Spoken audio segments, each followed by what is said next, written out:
Hello, hello, hello, and welcome to the village. Hey, Arnice. Hi, Coach Williams. Hey, hey, Dr. Ross. It feels weird that you're not sitting right beside me, but I hey. know. I can see you. I can reach you. Listen, thanks everyone for tuning in to another Village Live. We're Woo! all about encouraging, inspiring, and motivating teacher leaders. So thank you for joining us. We're always talking about teacher leadership, right? And we Always. want to inspire you guys and get you motivated, especially when it comes to building a collaborative school culture. Again, we have a book coming out, Set Your Team on Fire, the three elements of a professional learning community. We'll put it on the screen just a second so that you can see it. But we're very excited about it. And we also have a course that goes along with the book. So we've Big been things. talking about, oh, there it is. Isn't it beautiful? I like it. Yeah. So set your team on fire, the three elements of a professional learning community. We're talking about basically building a collaborative school culture. We want to make sure all of our schools are on fire. Mm. Okay. So those of you who have been joining us, you know that we love Principal Kafele, Create and Educate, Unlock the Middle, and Sean Hurt. That's right, the Fantastic Four who do PD throughout the week, every week on Saturdays. Unlock the Middle is on Sundays and throughout the week. We are a super fan of the Fantastic Four. Woo! So today we are joined by one of our famous Fantastic Four members, Josh Tovar, who is here in the village. He supports the village All all the the time. time. And he's always giving us advice and tips and great nuggets. But guess what? He's here today. So welcome to the main stage, Josh. Right. I'm here. I'm part of the Marion family. Fantastic Four in the house. I love it. Hey, I everybody. love the energy. Josh Yes. Tovar, principal of Memorial Pathway Academy in Garland ISD, Garland, USA. Here now, part of the village, part of the Fantastic Four. Very excited, and I love this theme because you know what? It's all about unity and teamwork. As we're flying the building, I mean the airplane, and we're still building it in the air. You know what? The only thing that's going to help us is coming together. And how do we Yes. do that? My suggestion, my 2 cents is this. You know what? We're not in the science business. We're not in the history business. We're not in the math business. We're in the people business. And you know what? Mhm. Kids and adults don't care how much you know until they know how much you care. And that's where it starts by being in the people relationship business. That's Yeah, how we're going to be stronger together and move this bird along. I like that. Exactly. Thank you so much. I told y'all this is that's why he's part of the I was Fantastic about to Four. say. Listen, so I want to just start off by saying, when we talk about building a collaborative school culture, you hit the nail on the head. We're building relationships, and we got to make sure that we take care of the people, of our staff, of our teachers, our parents, our students. So we want to make sure that when people come into the schools, that they feel it, right? That they feel that Yeah. we care.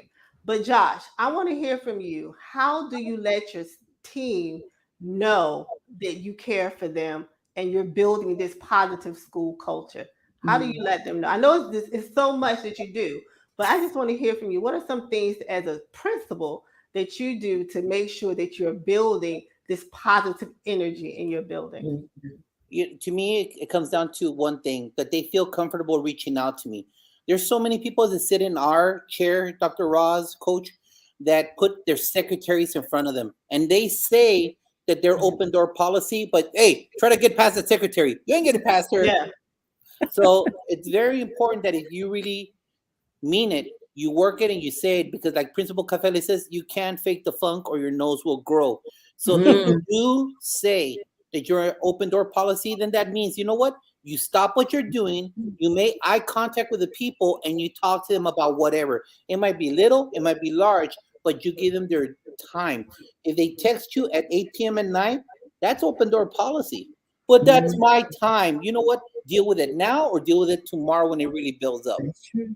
So make sure that you answer and you provide that opportunity. And whenever your team members really have something that's important in their life, kid recital, basketball play, their child is in a basketball team and they need to travel. Their parent is sick. You know what? You know what you say?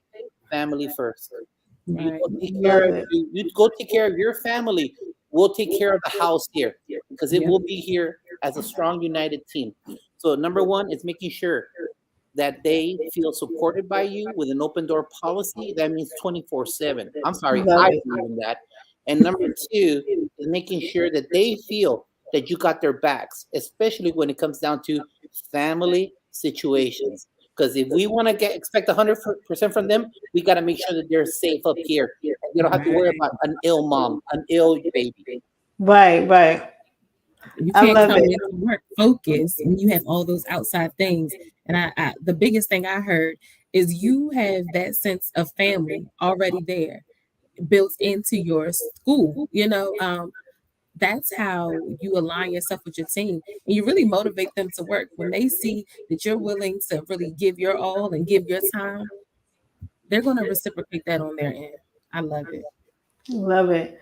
So today we also want to talk about when you talk about building a collaborative team culture, we want to talk about that professional learning community because that's what we're focusing on is making Right. sure that we have our PLC set up and structured the right way. Well, within our book, we talk about matching our talents with our tasks. And one of the things as leaders that we need to do is first of all identifying our strengths as leaders and then also identifying the strengths of our team members. So we want to make sure that we're being intentional about our work, making Mhm. sure that we are leveraging our strengths as a leader so that we can get the work done. Too often we kind of focus on our weak areas, but we want to also make sure we focus on our strengths. So one of my strengths that I have is that I'm an arranger. Also, I'm an includer and have that skill of strength of being a woo, meaning I win over others. So I can get buy-in from teachers and from parents and different stakeholders. So I use those strengths within my work.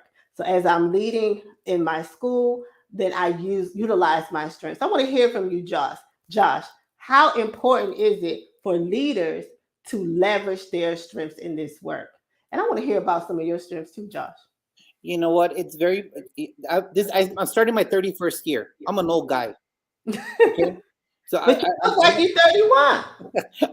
I'm 31 years in the profession, and you know what I've learned? I've been from elementary, and I've taught at the university level courses.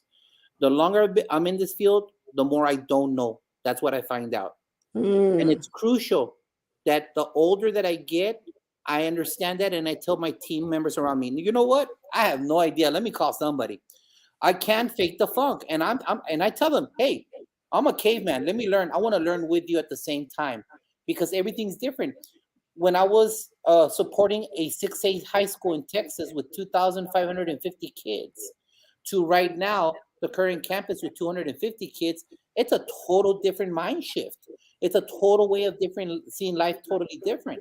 And so it's very important. Number two, that I surround myself with smarter people. I have an awesome assistant principal who's a whiz at computer stuff. I still use an abacus and I still use the protractor and I still use the pad. Hey, it's gotten me this far without any It trouble. works. right. It works. It works. I'm not giving up. I'm too old now. But you know what? I surround myself with people that know that ability. And my job is number three to make sure I'm not a micromanager. It doesn't matter if it's Mm, during campus or if it's that big school that I told you about. You cannot micromanage because then you will die. That chair that we sit in, if you're an administrator out there, just understand that the chair you sit in sucks your spirit because you're dealing with people from above, people from below, from the community. Everyone's always yanking at you. And you got to make sure you keep your strength, always focus on safety and student success. And how do you do that? By making sure that you don't micromanage. You have smarter people around you that can talk to you, you listen to them, and most importantly, that when you don't know something, you say, hey, I don't know. Let's learn about this together, and we're adhering to policies and procedures from our district. Because the second we fall off the policies and procedures is the second that we get everyone in trouble. And that's what a wise leader does: is you don't get everyone in trouble. You keep everyone safe. Awesome, awesome. I like So that. that's so good. Hey Tammy, one of the teachers in my building. Thank you, one of the teacher leaders at my school. So one of the things, one of the things that we want to make sure of, again, I know what you're saying, Josh. You know how to, spread the wealth and get that buy-in from your team and making sure that everyone feels valued, that that they're included. And I think that's something that leaders sometimes, kind of ignore. Like you said, you can't do everything yourself and you can't know everything. So that's one of your strengths as a leader, is to recognize the strengths in others. And that is so critical. So I want to talk to some the teacher leaders out there. If you have a team that you're leading, that's something that you, as a leader in the building, you need to do, is recognize the strengths of your teammates so that you guys can work collaboratively. And Coach Williams, you do a great job of that as well. Can you talk a little bit about how when you're working in your team and you recognize, hey, this is someone's strength, and we can utilize that to get the work done? Um, so I've had the opportunity to work with a lot of different styles, right? And so when you're meeting people for the first time, you know how you kind of hang back and let them kind of introduce themselves. Um, I have some very strong personalities, and I think about when I was in the classroom, those students who had those very strong personalities, you wanted to go ahead and draw them in. And I noticed that the person who has the biggest mouth or the biggest influence, I try to get them in first to see, one, what are their complaints? What are their concerns? Really trying to tap into some of the things, because there are valid concerns. And once you win that person over, you got it, right? So for example, I'm not gonna, put any names for I don't want to be canceled. But anyways, I had a teacher who just did not like the pacing. They hated it. I was like, okay, well, we got to teach the kids. So let's work together and let's create a pacing that, one, appeases our curriculum, right? But also makes sense to serve our students. And it was like, well, are we going to get in trouble? Well, what is our first mission? Our first mission are these students, right? And when I said that, they were like, wait, what? Yeah, I'll take the hit, because we are aligning ourselves to this, what our students need, and we're going to help them be successful.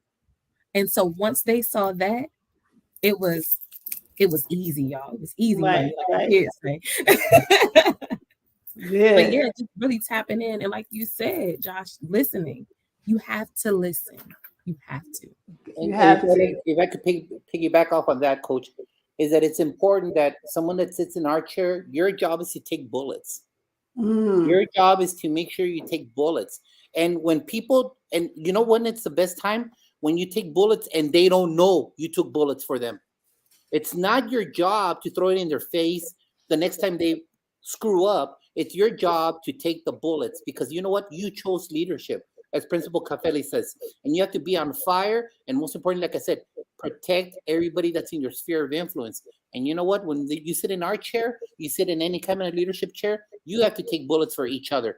And you got to make sure that everyone feels supported, not only emotionally, but within the classroom, with classroom discipline, with grading policies. As long as we're doing everything that's in the policies and procedures of the district, then I got you all the way. And if you do fall off, we're all human. No one is flawless. You know what? After we're done with that, we'll have a conversation together and we'll say, this is how we're not going to do it again. And I believe in having awkward conversations. I believe in stepping up. When it's time for me to jump in, I'm going to jump in and tell you in a professional way, that was wrong. That was bad.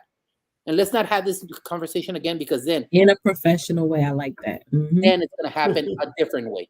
But right now, we're all human. There was only one perfect person, and he was taken from us 2,000 years ago. And so we all make mistakes, and it's okay. It's the problem about repeating it over and over in a bad pattern of behavior. And Awesome. I feel like I'm telling a lot of stories, but we talked about, everybody knows it's not a secret. We have a teacher shortage, right? And so some of our teachers are taking on extra duties. Some of our teacher leaders are taking on extra duties.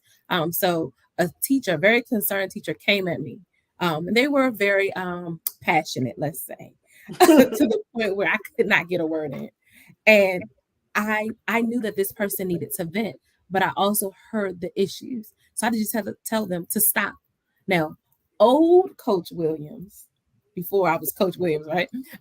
Would have met their intensity with the same type, but that would have solved nothing, right? So I just had to say, please stop. Stop talking. You're upset. Let's calm down. I'm gonna come to you in 30 minutes. You know what I'm saying? I'm not leaving you, but we have to stop this conversation because right now you're so worked up. Recognizing that that person wasn't in the same headspace and they couldn't talk and verbalize what they needed, but still recognizing they needed some assistance. Sometimes as leaders, we kind of wear our feelings on our sleeve, right? Mm. But like you said, we have to be willing to take those bullets, and they might be coming from our team sometimes too. But like you said, we're all human, so we're in this together. I love They it. they stopped yelling at me though. They did. But one of the things that Tammy said in the comments is about building a sense of community. That person felt safe coming to you. And obviously they recognized something in you where they felt comfortable to come and share their issues and concerns. So that means that you have created an environment that is okay to come to you, right, as a leader in the building, and they didn't feel as though that you was going to take that and use it in a negative way. You know what I'm saying? So we have to build this sense of community in our schools. We want people to work together, to lean on one another, and again, we do that by building these safe places where teachers and everyone can take risks and feel supported. So I like what you're saying. Another thing that I love to do is recognizing future leaders in the building and see their strengths because that's something that Josh talked about is surrounding yourself by smart people. Well, even our new teachers come with us with great skill set. They're young, they have energy. Let's use that. Let's leverage their passion and their energy and their youth, right? They know technology. So let's use that and leverage it for our work. So Josh, I want you to talk about that. People sometimes complain, oh, the teachers who are millennials, oh, these 20 somethings, they want to complain about, different teachers, but how do you seek out, future leaders and pour into them? Because again, we need them. We need them to love this profession and stay. So how do you leverage their strengths when others may say, these young teachers, they get on my nerves?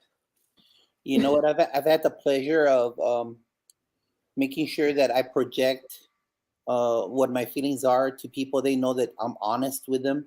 So that will give you some street cred. When they know that you're consistent with your honesty, you bring street cred. The 31 years that I have in the system also brings me street cred. Does that make sense? Definitely. So all combined with my honesty and my bluntness in a professional, loving way, and what I bring to the table with being, I think, at 14, 15 schools that I've been in 31 years, Wow. it's one of those things to where I can talk to them and say, this is what I see in you. But then I need to role model those expectations. So if I say, I believe that we should do this for kids and I don't role model it, then people are going to say he's being a phony. He expects us to do it, but he doesn't do it. We all need to be at the PD, but I don't show up to the PD. Then I have no street cred.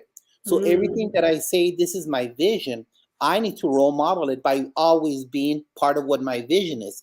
And once they see those three things, that you walk the walk, that you bring to the table your years of experience, and that you're honest, that you're not hiding an ace under your sleeve, then people will listen and they'll say, hey, this guy is bringing some knowledge and he thinks I have something. The woman that saw that in me was Miss Millie Williams. I come from El Paso, Texas, where it's all Mexicans, all right? There was an African American lady who saw something in me, and she kept pushing me and pushing me to be an administrator. She would bring me catalogs from the university she would attend, and she'd tell me, Coach, I expect you to sign up, Coach. Coach, I expect you to be here. Coach, I'm going to help you be an administrator. And you know what? She changed the master schedule for me. She allowed me, once I made that commitment, and she saw something in me that I never saw. So I really believe that someone that sits in my chair, assistant principals, your number 2 job is what? To create future principals. It's your job, because then you truly leave a legacy. Like my current superintendent, Dr. Rick Lopez, says always, the best gift you could give any campus is an awesome principal. Wow. Awesome. Awesome. I like that. That gave me chills. That's good. Look what she created. Look what she started. Right. 31 years later. You're part of the Fantastic Four. Exactly. So, I just love it. And Dr. Houston is in the building, creating Educate on Saturdays. Y'all got to tune in. That Fantastic Four. So I want you to really dig into that, because that's something that is so important, that you're talking about, being able to recognize the strengths in others. And sometimes people don't even notice it. They don't even know their own strengths and what they bring to the table, right? You didn't even know. You just thought, I'm just being, Josh, doing my little thing. The same thing with me. I was teaching 4th and 5th grade, doing my little thing. And I really didn't think outside of my classroom until someone pushed me into teacher leadership. Same thing with Coach Williams. She's trying to be quiet. I'm trying to be quiet because the person who pushed me is on the live with us. Pushed me so hard. Yeah, exactly. So hard. Almost broke my neck. Yes, because some people need that push, and that is something that you have to do as a leader, even as a teacher leader. Look on within your team to see who's quiet, who's sitting in the back, who's not participating, and figure out what are their strengths, what are the things that they're passionate about, and let's bring it to the forefront within the team. Because again, if people don't feel a part of the community, they're going to check out. And our teacher shortage problem is going to get worse. So we want people to be a part of our community so that they can stay, especially within our schools. When you have schools that have, a problem with turnover every year, it's because people aren't invested. They don't feel a part of the community. So let's make sure we tap in to all of the members of our team and figure out what can they bring to the team. Don't ask them. And say, you can ask them, but if they just say, well, I don't know, then just observe. And I think, again, something that Coach Williams and I do, as a coach, you go and observe and you see some of the great things that teachers are doing. And then when you have meetings, you highlight it and say, oh, I was in this teacher's classroom and this was an amazing thing. I'm an assistant principal now, Josh. So one of the things that I do, one of the things that I do is highlight it during staff meetings. I had teachers present at the staff meetings some of the awesome things that I've seen them do in the classroom. So that's what we have to do as leaders within our school, is really find the skill set and the strengths of our teachers so that they can continue that. All right. And that will build that sense of community where everyone feels valued and appreciated, and they're on fire. All right. So, Josh, that is something that Principal Confele talks about all the time, being on fire. You talk about it. All of the members of the Fantastic Four talk about it. And Coach Williams and I have a whole book, Set Your Team on Fire. What does that mean, on fire? On fire, for me, it means accentuating the positive, whatever the positive at that moment. Like I stated at the very beginning, we are in the people business, and we need to always make sure that we show and highlight the runners. As in Ron Clark's book, Move Your Bus, and also Todd Whitaker. And also Todd Whitaker always says, your job is that everyone emulates your best teacher and their practices. That's what you need to have on a campus to make sure that your kids have the best home. I don't call it a school. I call it a home if you do it right. And we do that by always accentuating the positive of kids and the positive of our team members in the classroom. And by doing that, always. And you know what? Don't get caught up with the haters. There's always haters. There's always, there's always haters that go below the line and they want to be recognized like runners. It don't work that way. I'm sorry, it Mm. doesn't work that way. And it's your job to always say, this is the vision for this campus. This is what student success looks like. This is what teacher pedagogy A plus plus stands for. And you know what? If one person gets it a little bit more than others, oh well, you know why? Because they're runners. They run for success. And what is that? That's fire. And it's our job as administrators to always promote the fire that's going in within the body of the campus. And that way, you know what? Every kid is covered. If everyone looks like the best teacher, then you know what your campus will be? An A campus in spirit and academically. Wow. So that's the fire. Y'all I heard was it going, here. I can't even add anything. What he said, What he said. That's the what he fire. said, that's So the that's fire. what we need to do. We need to look in our team members, find the fire and Find it. promote it, highlight it. And we want Spread it. everyone to model that. So that is brilliant. That's awesome. Coach Williams, again, we're talking about module 2, optimal impact. Because again, it's about making sure that we're doing all that we can for our for our students. And optimal impact meaning that we're focused on two things. Number one, student achievement, and number two, teacher practice. If those two things are not your focus, then I don't know what you're doing. So again, and I think was it Sean Hurt who mentioned that you should see your focus when you walk in the building. You should see it on the walls. So if I walk in a school and I think Sean Hurt mentioned if he sees a lot of trophies, that means that that's the school that's focused on sports. So you want to make sure that your focus is on student achievement and teacher practice because we can't impact our student achievement if we're not also focusing on our teacher practice, right? So again, we want to make sure that within our teams that we're focusing on those two things. And it's a lot of work that has to be done, but you have to make sure that you're leveraging the strengths of your team members to get the work done. We don't want our leaders to be burned out. Okay, we don't want that. Don't try to do everything. You can't do it. You can't do it. We have to work collaboratively.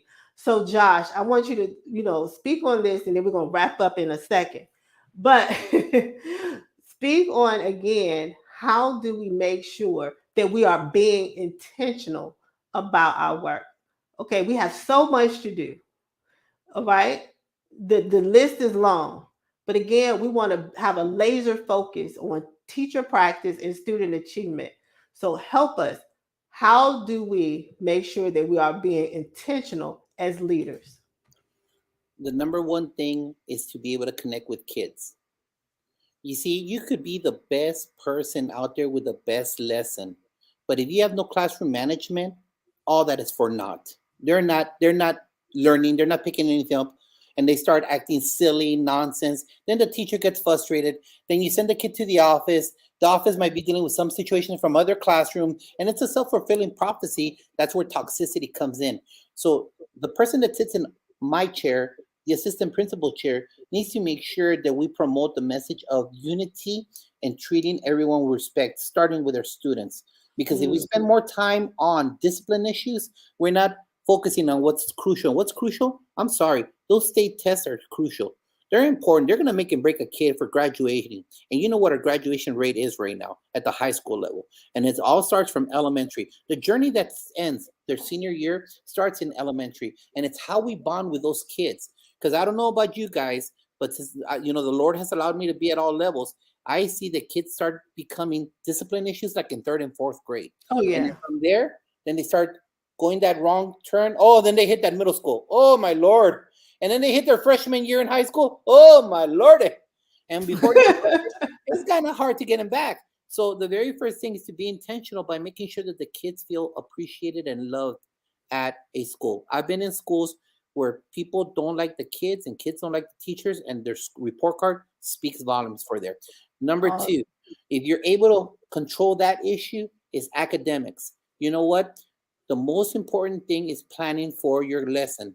And that's where your PLC 4 questions come in. That you need to know how to use your time. If you finish too early the lesson, you know what's going to happen? Discipline issues. If you are too boring and you're the sage on the stage, guess what's going to happen? They're going to take out their cell phones, or they're going to start shoving each other with the backpacks and being silly. So it's very important that as administrators, we provide our team members call-in subs, if we have any, so that they could plan out their lessons. That's what Solution Tree tells us, to take out days to analyze and break down your TEKS or curriculum in Texas and plan it out for a 3-6 weeks period.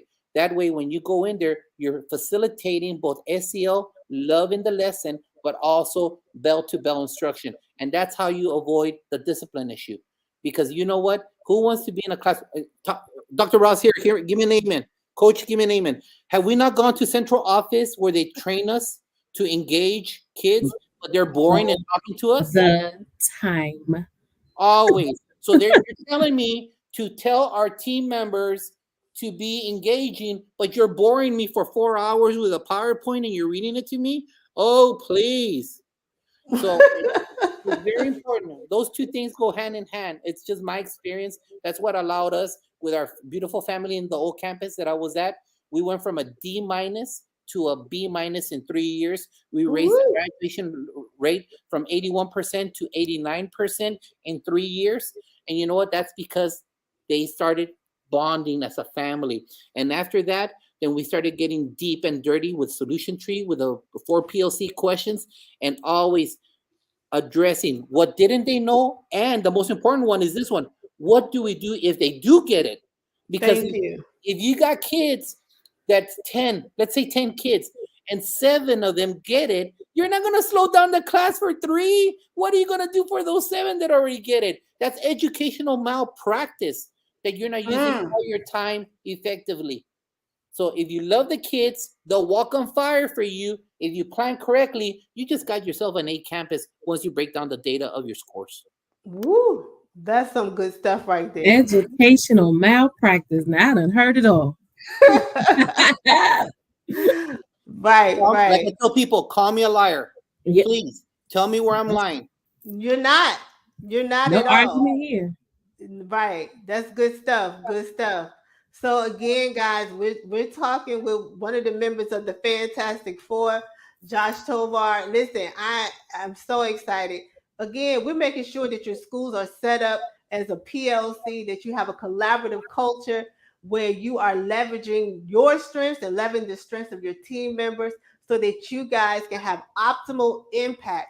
We want to make sure that you're laser focused on your work, right? And that you're seeing the strengths in others so that you can get the work done. And Josh, he already told you what we need to focus on.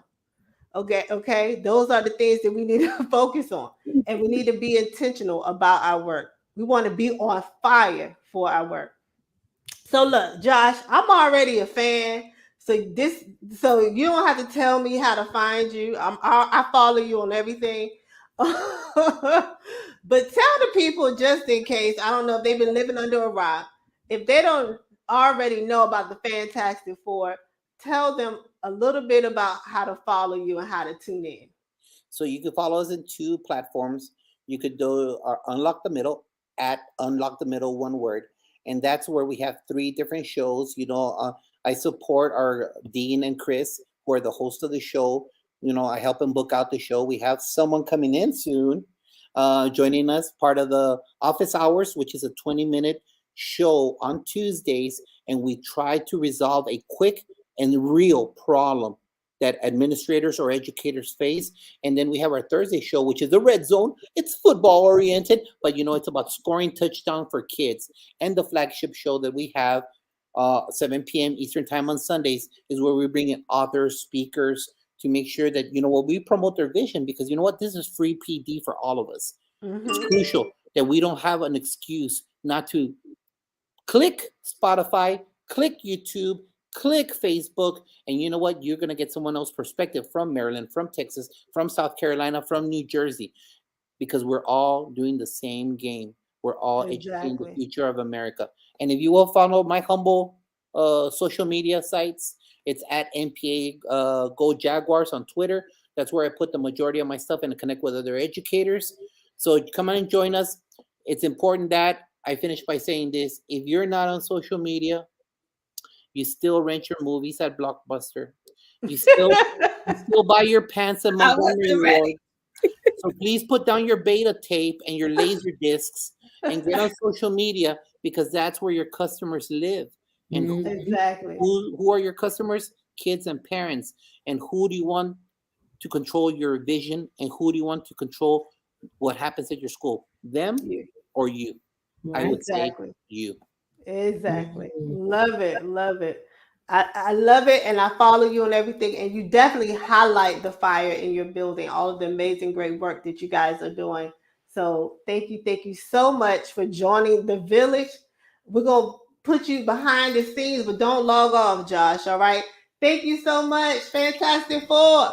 Thank you. Awesome. Listen, that was great stuff. All right. So, yep. So, Coach Williams, how was that? It was amazing. I wrote that down, especially the educational malpractice. Exactly. I'm using that. Hashtag stolen. Yes, sir. When You y'all got to hear it give again, Josh some credit now.